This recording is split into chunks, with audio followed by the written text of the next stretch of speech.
everyone, welcome to my another new vlog. Today is Chhat को सजिया काटे हिजो खर्ना थियो अस्ति नहाल खाए। त्यसैले आज के हुन्छ भने अस्ताइरहेको सूर्यलाई हामी प्रसाद अर्पण गर्छौं, अस्ताइरहेको सूर्यको हामी पूजा गर्छौं। त्यो हेर्न हामी जानेछौं इमाडोलको बुझे पोखरी। त्यहाँ के कस्तो पूजा भइरहेछ, कस्तो दृश्यहरू छ म तपाईहरुलाई देखाउँछु। Stay tune.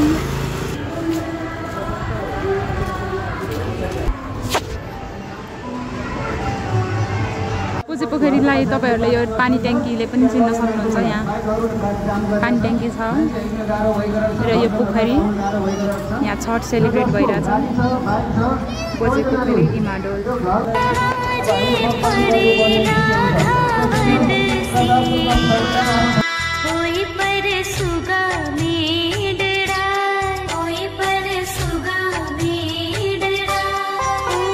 Today's our chief guest, the dogs. This is the view.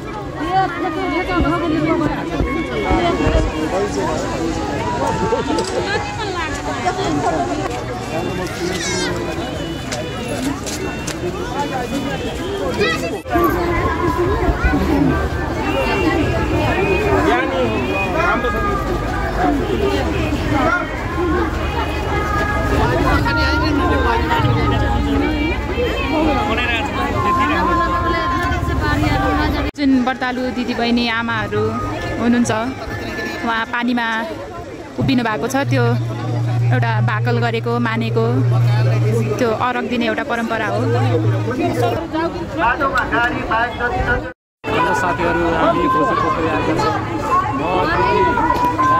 त्यो धर्को तानेको चाहिँ आफ्नो पाप आफूले गरेको गल्तीको माफी माग्नु हो।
छठ यस्तो सेटिस्फाइङ छ कि यहाँबाट जानै मन लागिरहेको छ।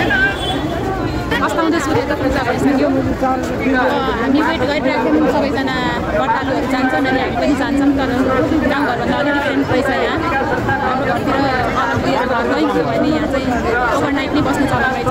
सो आजको यही एन्ड गर्न चाहन्छु। सबैजनाले हेरेर लाइक कमेन्ट सब्सक्राइब गरिदिनु होला। Thank you for watching. Bye by.